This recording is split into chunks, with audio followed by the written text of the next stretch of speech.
absorber, Mitsubishi Mirage G4.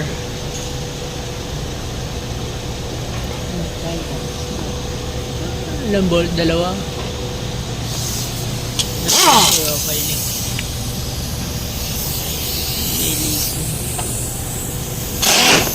Basang-basa na ng langis yung shock absorber niya. Nakikita nyo. Kaya papalitan na natin siya ng bago.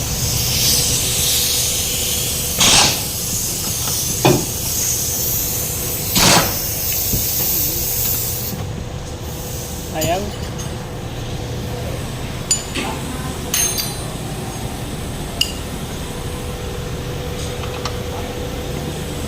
Akan ko.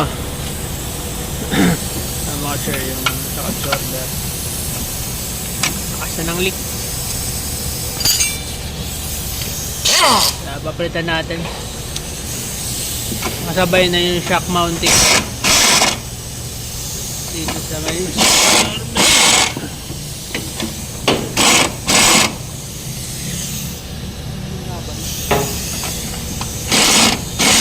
Oop.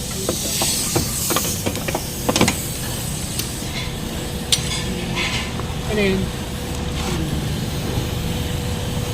So, basang-basa na.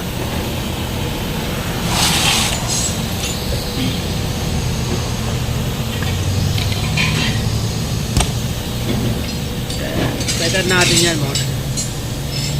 Nakakalasin natin.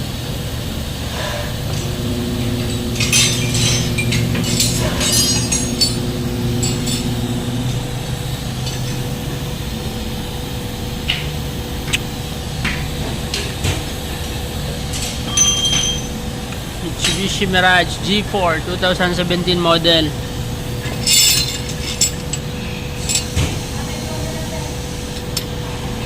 Palit ng shock absorber.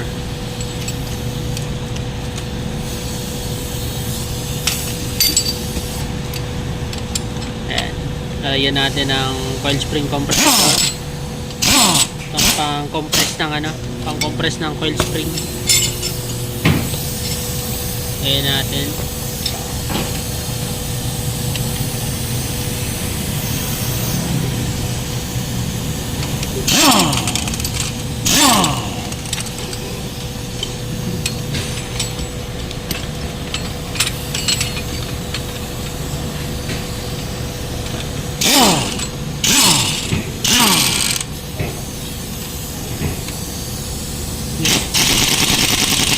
Up. Kabila. Ayan.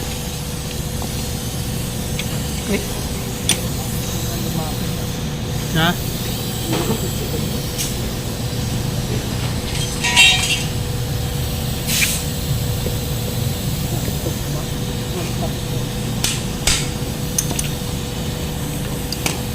Delikado.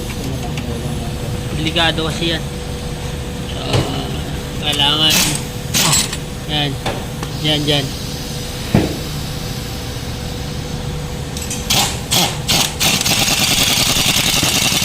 baka magtagpo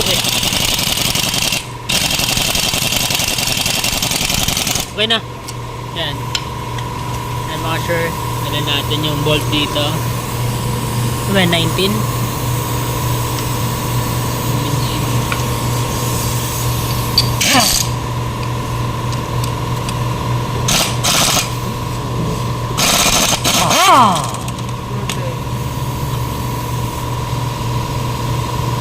ito lang yung shock mount yan, yung rubber lang.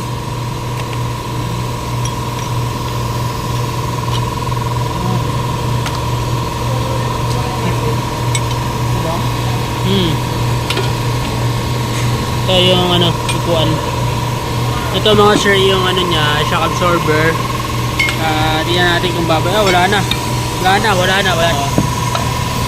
Yan. Talagang lumabas na. Ayan tumagas na yung oil. Pumutok na. Maingay na. So, hintayin natin yung kapalit mga sir.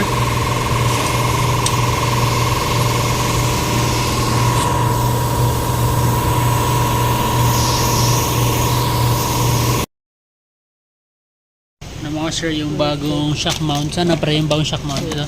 Pares ba? Pare niya, no? Naku. Napitpit lang to. Parang magkaiba.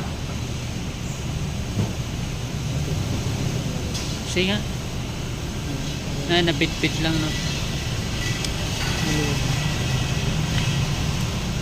Siguro, pag lumapat na.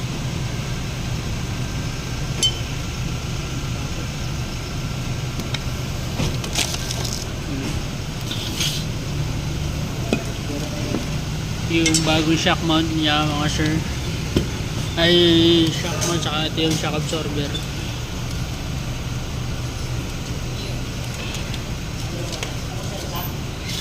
Ito, nakikita nyo ito, hindi na lumitaw. Palitan natin siya.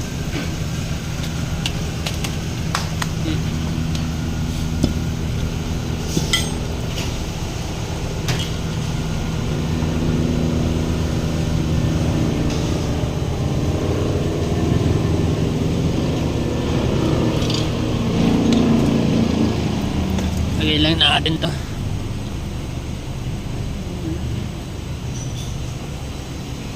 Ayan, lagay natin. Kailangan nakaupo yung spring. Ayan yung coil spring. Nakaupo ng maayos.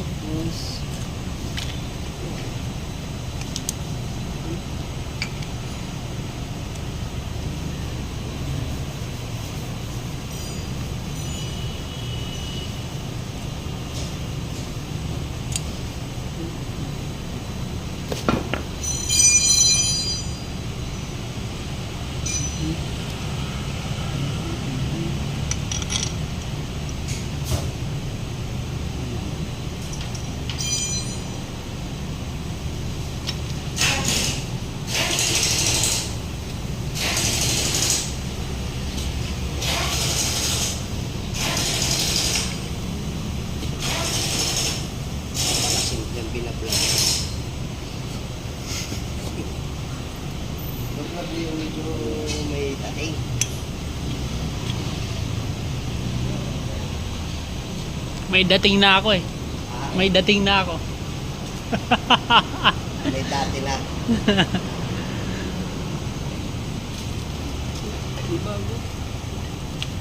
Okay lang yan. Okay lang yan. Bago naman yan. Huwag na yan. Dito yata yan. Ganyan yata yan. Yan, Yun. oh. Ganyan. Ganyan ba yan? Yes.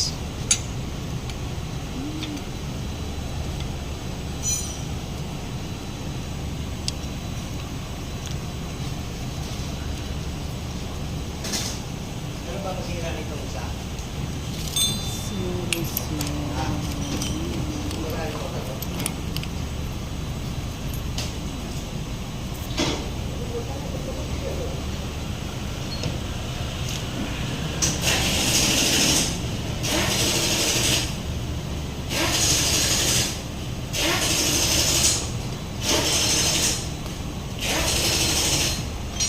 Yan mga sir, nakabit na natin yung bagong shock absorber.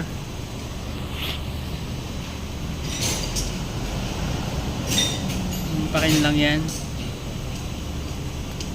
Pakin lang natin, tapos luluwagan yung itong tools, yung pang compress. Pitan muna natin yung bolt dito sa ibabaw. Yan.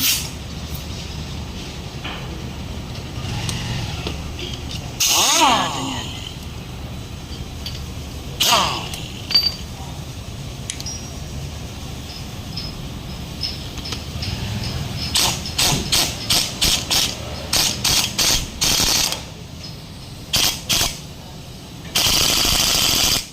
Harap.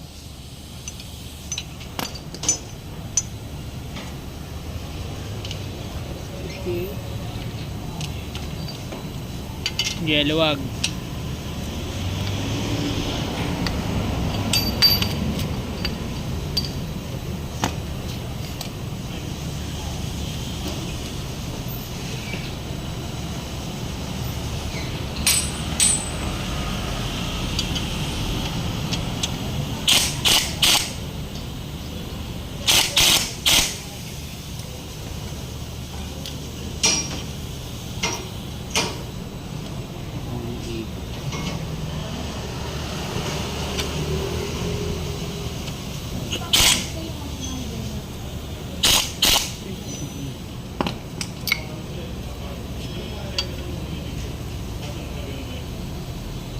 Okay.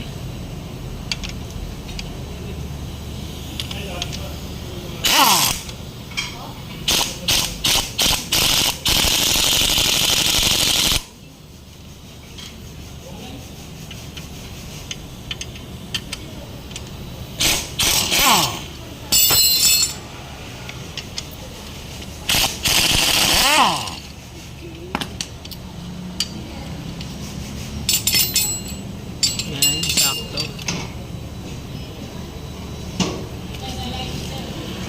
Sige, pasok mo pre. Lagyan ko ng bolt. Sir, isa nito.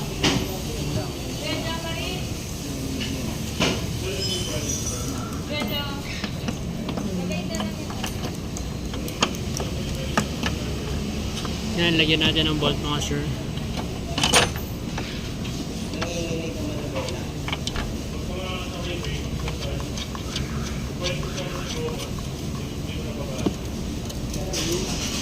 Kita mo?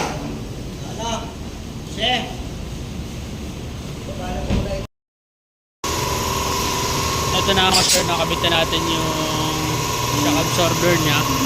2 bolt sa taas. Tapos ito nakabolt dito sa may baba, sa may spindle. Ito kung makikita nyo. Yan. Nakabolt din yan. So, pinalitan kasi natin to mga sir is 2 na set na. Yung isa good pa naman, pero pinalitan natin ng 2 kasi minsan tumatawing hindi pantay yung level ng sasakyan. Kaya pinapalitan natin ng sabay. Mas advisable talaga sabay. Pati yung shock mount, isinabay na rin natin kasi kasama na sa pagbaklas, isang labor na lang. Yan. Okay.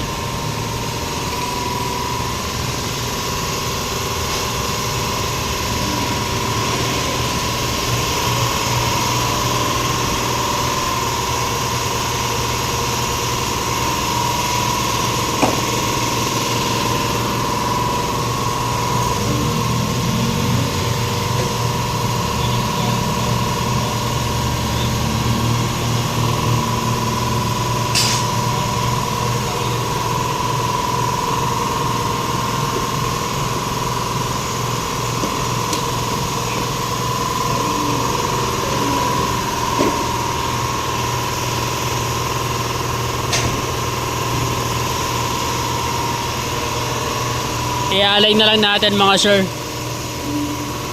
para sigurado. Siya nagpalit ng shock absorber. I-align na rin diretso kasi sabi ng customer matagal na rin di naka-align.